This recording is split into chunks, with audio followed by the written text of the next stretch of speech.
యేసు చావు గురించి కాసేపు మాట్లాడదాం. యేసు చావు శిలువ శిక్ష పడింది అన్న కాడి నుంచి ప్రార్థనలు చేస్తూనే ఉన్నాడు. నానా నానా నీకు దండం పెడతానా, నన్ను నీ కాలు మొక్కుతానా, నన్ను కాపాడినా అని అడుక్కున్నాడు.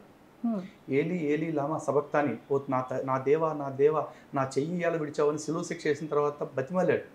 అంతకుముందు నా తండ్రి నీ చిత్తం అయితే ఈ గిన్నె నా నుండి తొలగించు అని చెప్పి అన్నాడు. అంటే నాకు ఈ సావు రాకుండా నువ్వు కాపాడవచ్చు కదా అని అడిగాడు. అని నా రాముడు అసలు అలా బతిమలుకోలేదుగా. పోనీ రాముడి సంగతి పక్కన పెట్టండి. సీతమ్మ తల్లి రాముడు వారి దగ్గరికి వచ్చిన తర్వాత తన సత్యలతని నిరూపించుకుని రాముడు మళ్ళీ మన ఇద్దరం కలిసి రాజ్యాన్ని పరిపాలిద్దాము అంటే, వద్దు స్వామి, ఆత్మాభిమానం కలిగిన దాన్ని నేను నా సత్యలత నిరూపించుకున్నాను, ఇక నాకు ఈ భూమి మీద పని లేదు అని తన తల్లి భూదేవి ఒడిలోకి ఆవిడంతటా ఆవిడ స్వచ్ఛందంగా వెళ్ళిపోయింది. చివరికి సీతమ్మ కూడా ధైర్యంగా తన శరీరాన్ని విడిచిపెట్టేయడానికి సిద్ధపడిపోయింది, అవతారాన్ని పరిసమాప్తి చేయడానికి. కానీ యేసు ఏం చేశాడు? వీళ్ళు ఏం చెప్తారు? యేసు అసలు పుట్టిందే ప్రజల పాపాల కోసం, తన శరీరాన్ని బలిచ్చుకోవటానికి అని చెప్పి అంటారు కదా. అసలు నాకు ఇప్పటికీ అర్థం కాని విషయం ఒకటేనండి, యేసు నిజంగా మన పాపాల కోసం చనిపోవటానికే పుట్టినోడైతే కనుక శిలువ మీద సరిపెట్టుకోవాల్సింది. మళ్ళీ మూడో రోజు ఎందుకు లేచాడు? మళ్ళీ మూడో రోజు లేచాడు అంటున్నారు కదా. మళ్ళీ మూడో రోజు లేస్తాను, బతికే శక్తి నాకు ఉంది అన్నప్పుడు శిలువ శిక్షగా భయపడటం ఎందుకు?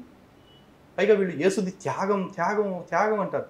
మూడో రోజు ఎట్టాగూ బతుకుతాను లేచి చచ్చిపోవటం త్యాగం ఎట్ట అవుద్ది? నాకేం కాదు కాబట్టి 3 days డ్రామా అని సరిపెట్టుకుంటారు. అది త్యాగం అవ్వదుగా. పోని యేసుని చంపింది ఎవరండి? ఎవరన్నా రాక్షసుల, సైతాన్లా, లేకపోతే పక్క మతం వాళ్ళు, లేకపోతే పక్క దేశం వాళ్ళు చంపారా?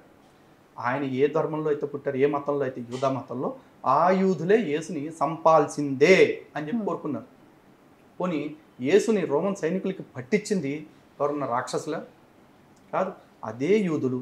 అది ఈయన సొంత శిష్యులు. ఈయనకు 12 మంది కోటరీ ఏదైతే పెట్టుకున్నాడో ఆ 12 మంది కోటరీలో ఉన్న ఇస్కరియోతు యూదానే పట్టించాడు. 30 వెండి రూకలకి యేసు ప్రాణాన్ని అమ్మేశాడు. యేసు ప్రాణం విలువ 30 వెండి రూకలు. వాళ్ళు ఎవడో అమ్మాడంటే కాదు, సొంత శిష్యుడే. అవునా? పోని ఆ తర్వాత పేతురు అని ఇంకోటి ఉంటాడు, పీటర్ అంటారు. ఆ పీటర్ అనేవాడు యేసుకు నీ కోసం అవసరమైతే నేను చచ్చిపోతాను, నీ బదులు నేను పడిపోతాను, అది ఇదని చెప్పి సొల్లేలాగలేసాడు. యేసుని గురించి ఎంక్వైరీ చేయడానికి సైనికులు వస్తే, యేసా ఆయన ఎవరో నాకు తెలియదని ఒకే రోజు రాత్రి 3 సార్లు అబద్ధం చెప్తాడు. యేసు శిష్యుడు. కానీ 11,000 సంవత్సరాల తర్వాత కూడా రాముడు మాకు తెలియదు, రాముడు చచ్చిపోతున్నాడా, చాలా రోజులు అయిందిగా, పరిచయం అయిపోయి మనకి ఈ మధ్య కాంటాక్ట్లు లేవుగా, పోతే పోయాడు అని ఎవరు సరిపెట్టుకోవాలి. రాముడు లేకపోతే మాకు బతికే అక్కర్లేదు, రాముడితోటే మా బ్రతుకు అనుకున్నారు. అదే నినాదం, అదే విధానం ఈ రోజుకి కూడా భారతదేశంలో హిందువులు పాటిస్తున్నారు.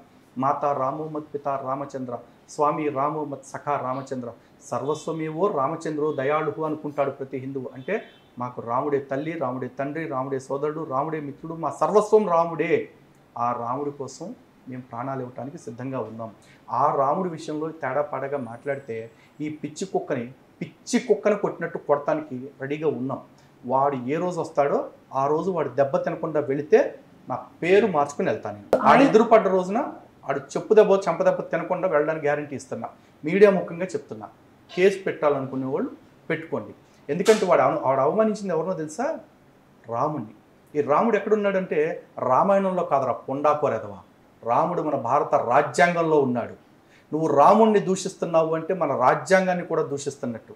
అలాంటి రాజ్యాంగం మీద, రామాయణం మీద, అన్నిటికీ మించి మన దేశపు వారసత్వం మీద, చరిత్ర మీద రెస్పెక్ట్ లేని ఈ పోరం బొగ్గాడు ఫస్ట్ ఆఫ్ ఆల్ రాముడి గురించి కాదు అనుమానాలు చాల్సింది.